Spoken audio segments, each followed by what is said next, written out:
Assalamualaikum warahmatullahi wabarakatuh. Alhamdulillah, assalatu wassalamu ala rasulillah wa ala alihi wa sahbihi wa mawala. Wala hawla wala quwata illa billah. Amma ba'du.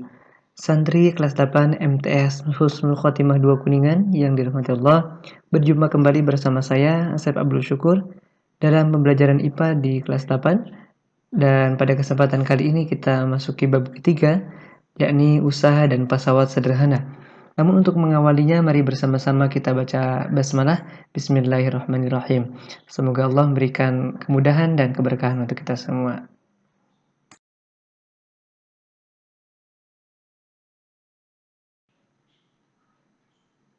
Baik, sebelum melanjutkan ke materi berikutnya, kita review terlebih dahulu materi sebelumnya dengan menjawab pertanyaan berikut ini, benar atau salah?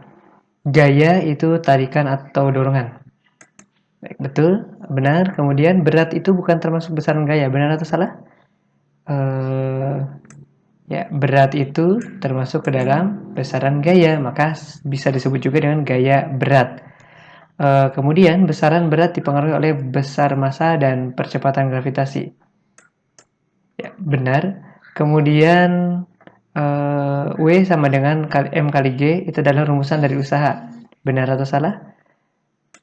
Oh, salah, ternyata rumusan dari berat. Kemudian besar sultan gaya pada gambar di bawah ini adalah 10 Newton ke kiri. Ya, jawabannya adalah salah. Harusnya 10 Newton ke kanan.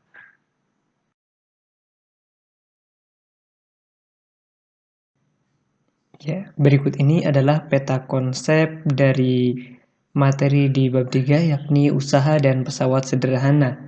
Usaha sendiri nanti berkaitan dengan besaran gaya dan perpindahan yang sudah kita singgung di bab sebelumnya, apa itu gaya dan perpindahan.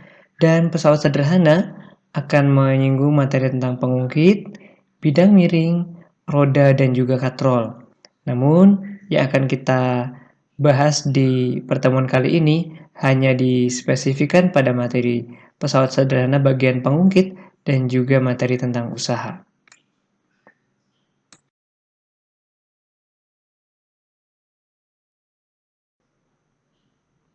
Materi yang pertama, kita bahas terlebih dahulu tentang usaha.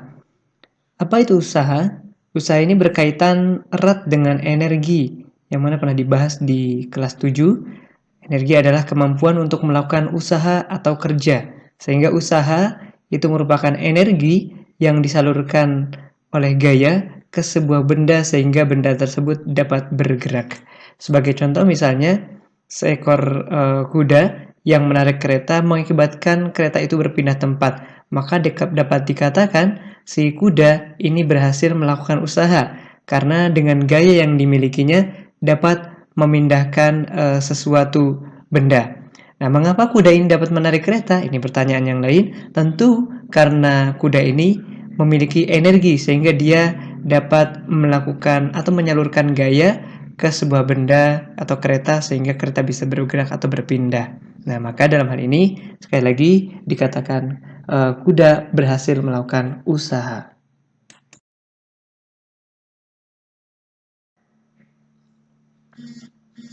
Ya, baik. Berikutnya, bagaimana hubungan antara usaha, kemudian besaran gaya, dan juga perpindahan? Maka usaha itu sebetulnya berkaitan dengan gaya dan juga perpindahan, di mana usaha ini terjadi jika gaya yang bekerja pada suatu benda mengakibatkan benda itu berpindah tempat. Nah, kemudian lantas bagaimana jika ada gaya yang bekerja tapi tidak menyebabkan berpindah? Maka dikatakan benda itu tidak melakukan usaha.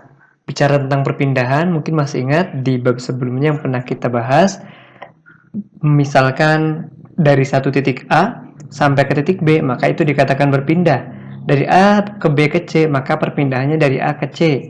Dari A sampai ke D, itu perpindahannya dari A ke D. Sedangkan dari A kemudian terakhir sampai kembali ke A, maka dikatakan tidak berpindah. Nah, kondisi yang seperti ini, dari titik semula kembali ke titik semula, maka sekalipun ada gayanya, maka karena tidak ada perpindahan, maka dianggap tidak melakukan usaha. Berdasarkan pengertian usaha, jika pada sebuah benda bekerja gaya F, sehingga benda itu berpindah sejauh S, besar usaha merupakan hasil kali antara gaya dan perpindahan. Nah, maka dirumuskan sebagai berikut. W sama dengan F dikali S, di mana W ini adalah usaha. Nah, untuk membedakan antara usaha dengan gaya berat, sama-sama dengan simbol W, ini W-nya adalah dari istilah work, atau kerja, atau usaha. Nah, maka kita simbolkan ya dengan simbol W besar. Kemudian F-nya adalah gaya dengan satuan Newton, dan S-nya adalah perpindahan dengan satuan meter. Maka 1 Joule ini setara dengan 1 Newton dikali 1 meter, atau bisa juga ditulis 1 Joule ini 1 Newton meter. Nah, untuk memudahkan mengingat dari istilah atau dari rumusan W sama dengan F kali S ini, saya berikan cara mudah untuk mengingatnya dengan singkatan. Oke, Wow Faisal. Ucapkan bersama, Wow Faisal.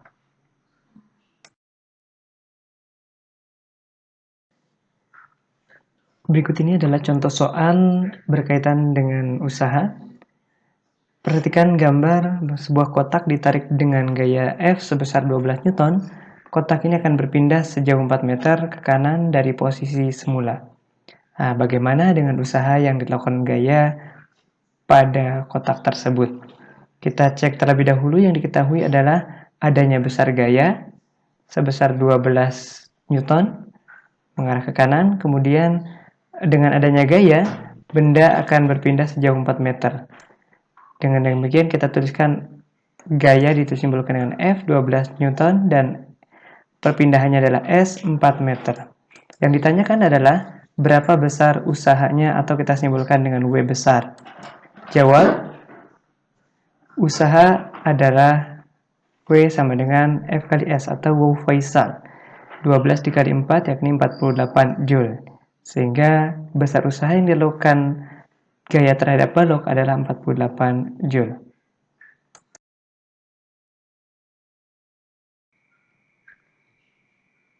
Baik, berikutnya kita akan bahas tentang pesawat sederhana. Namun sebelumnya kita harus pahami terlebih dahulu apa yang dimaksud dengan pesawat sederhana. Secara umum, pesawat sederhana adalah setiap alat yang digunakan untuk memudahkan pekerjaan manusia. Kata kuncinya adalah memudahkan pekerjaan manusia. Namun catatannya bahwa besar usaha yang dilakukan itu selalu tetap. Apa maknanya?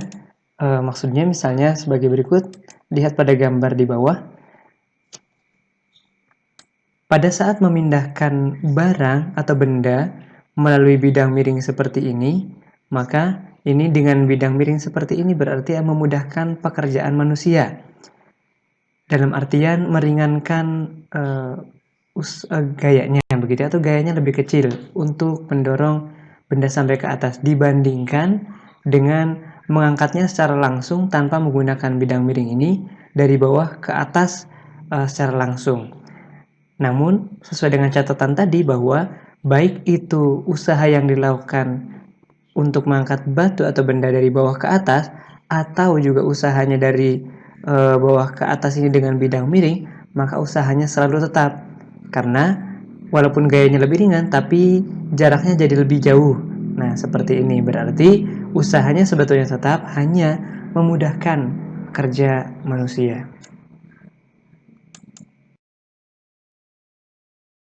Ya, pada pesawat sederhana yang akan kita bahas pada pertemuan kali ini yakni pengungkit atau tuas. Apa itu pengungkit? Yakni batang atau tongkat kayu yang berputar di sebuah titik tetap yang disebut dengan sumbu rotasi atau titik tumpu. Nah, secara sederhananya dapat dikatakan pengungkit adalah batang yang digunakan untuk mengungkit. Ada beberapa istilah yang harus dipahami pada pengungkit atau tuas ini. Yang pertama adalah titik tumpu. Titik tumpu itu adalah titik di mana tuas itu bertumpu. Nah, ini kita sebut dengan titik tumpu. Kemudian kuasa, yakni adanya gaya yang bekerja pada tuas. Ya, bisa sebelah sini misalnya. Kemudian berat benda disebut dengan beban. Nah, jadi ada istilah yang pertama titik tumpu, kemudian kuasa dan juga beban. Nah, itu yang harus dipahami terlebih dahulu. Ya, berikut ini adalah persamaan yang berlaku pada pengungkit, namun perlu kita pahami terlebih dahulu besaran-besaran yang ada di dalamnya. Ya, mana ini adalah F itu atau gaya atau kuasa, satuannya Newton. Kemudian sebelah sini ada W, weight, berat, disebut juga dengan beban, satuannya juga Newton. Kemudian ada LK itu adalah lengan kuasa, panjang dari titik tumpu terhadap titik kuasa. Nah, ini panjangnya dari titik tumpu ke kuasa ini adalah konsep penting, di mana LK itu adalah jarak dari titik tumpu ke kuasanya. Demikian juga LB, yaitu jarak dari titik tumpu ke beban, maka disebut dengan lengan beban. Ingat, LB itu titik tumpu ke beban, LK itu titik tumpu ke kuasa. Nah, persamaan yang berlaku adalah W dikali LB sama dengan F dikali LK. Nah, di mana ini adalah usaha yang dilakukan oleh beban, dan sebelah sini usaha yang dilakukan oleh gaya atau kuasa yang besarnya sama atau tidak berubah atau tetap sebagaimana yang sebelumnya sudah kita singgung. Nah, untuk mempermudah di dalam mengingatnya, maka rumusan W kali LB sama dengan F dikali LK ini saya tuliskan sebagai berikut. Ya, dibaca W lebih filek begitu ya. W dikali LB sama dengan F dikali LK. W lebih filek. Nah, kemudian ada yang disebut dengan keuntungan mekanis. Semakin panjang lengan kuasa, semakin kecil gaya kuasa, sehingga berlaku persamaan sebagai berikut. Keuntungan mekanis itu sama dengan W atau bebannya dibagi dengan F, dan atau sama dengan LK dibagi dengan LB. Semakin panjang lengan kuasanya, ini kalau semakin panjang, maka keuntungan mekanisnya semakin besar, ditunjukkan dengan gaya yang dikeluarkan cukup sedikit saja. Nah, tapi kalau semakin pendek lengan kuasanya, maka gaya yang dikeluarkan akan semakin besar, sehingga keuntungan mekanis juga semakin kecil.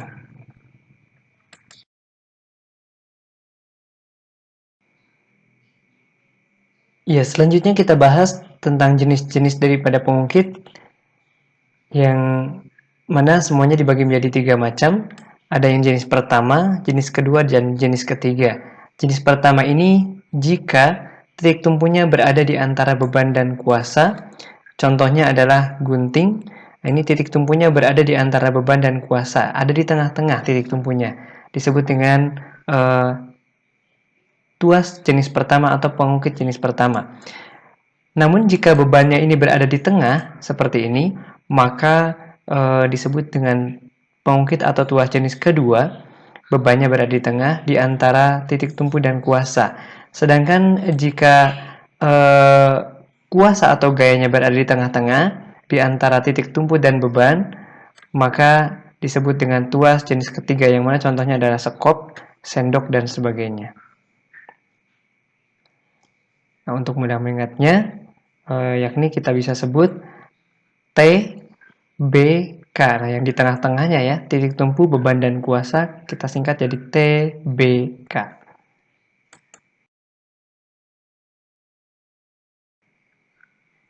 Ya, berikut ini adalah contoh dari macam-macam atau jenis-jenis pengungkit tadi.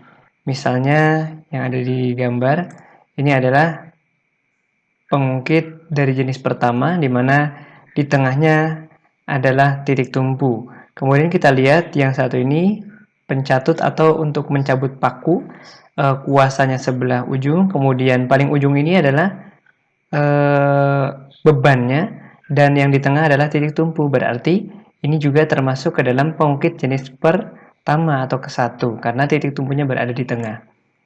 Kemudian ada lagi yang lain, pada gunting misalnya, ini adalah bebannya, kemudian di tengahnya adalah titik tumpu, dan bagian ujungnya adalah kuasa. Maka dapat kita katakan karena berada di tengah titik tumpunya, berarti ini termasuk ke dalam pengungkit jenis pertama. Atau yang lainnya ada penjepit rambut, tang, kemudian catut, atau ini juga termasuk penjepit kertas. Ini termasuk ke dalam pengungkit jenis pertama. Nah, sedangkan yang berikut ini, titik tumpunya berada di ujung, kuasanya di ujung, dan yang di tengah adalah beban. Maka kita sebut sebagai pengungkit jenis kedua. Ingat, TBK. Atau misalnya pada gambar berikut ini, ada pemecah kemiri, titik tumpunya berada di ujung, bebannya di tengah, dan kuasanya di ujung, maka termasuk pengukit jenis kedua. Sedangkan yang satu ini misalnya ada sekop. Nah, sekop ini bebannya berada di ujung, kuasanya berada di tengah, yang kita pegang, yang berkuasa untuk memindahkan, dan paling ujung ini biasanya tangan, walaupun dipegang oleh tangan tapi sebagai titik penumpu, maka kuasa di tengah sehingga disebut dengan pengukit jenis ketiga. Atau misalnya penjepit gorengan, penjepit benang, atau ini misalnya pada staples ya begitu, atau ini termasuk ke dalam pengukit jenis ketiga, termasuk juga cangkul, sendok, garpu, dan sebagainya. Ya, selanjutnya, tahukah kalian bahwa di dalam tubuh manusia, pada rangka manusia, itu juga terdapat pengukit atau tuas.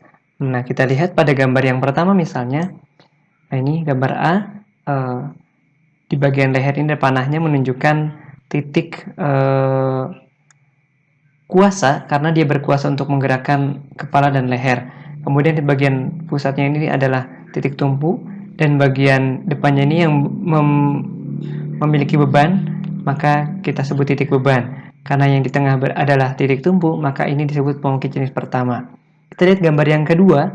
Nah ini titik tumpunya berada di bagian ujung dari jari-jari, sedangkan bagian tengahnya ini adalah beban yang menopang segala beban dari atasnya, dari seluruh tubuhnya, dan yang paling ujung ini adalah yang berkuasa untuk menggerakkan atau mengkondisikan, maka ini disebut dengan titik kuasa.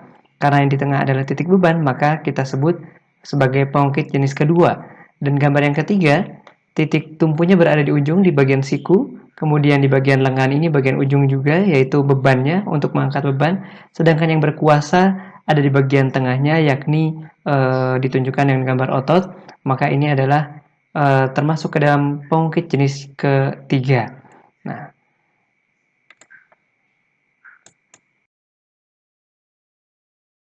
ya, sebagai contoh soal, berdasarkan gambar, tentukan besar panjang dengan kuasa dan keuntungan mekanisnya.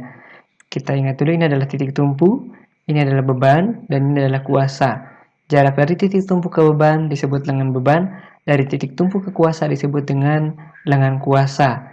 Di mana lengan bebannya LB 25 cm, kemudian diketahui ya LB 0,25 meter, dan juga bebannya 480 Newton, sedangkan kuasa atau gayanya 160 Newton. Yang ditanyakan apa? Panjang dengan kuasa disimpulkan dengan LK dan keuntungan mekanisnya. Baik, kita bahas saja. Rumusannya adalah walebe filek, di mana LK yang ditanyakan, maka LK sama dengan walebe dibagi F, begitu ya. 480 dikali 0,25 dibagi 160 sama dengan 0,75 meter. Dan keuntungan mekanisnya adalah didapatkan 3. Jadi panjang lengan kuasanya 0,75 meter atau 75 cm, sedangkan keuntungan mekanisnya adalah 3 kali.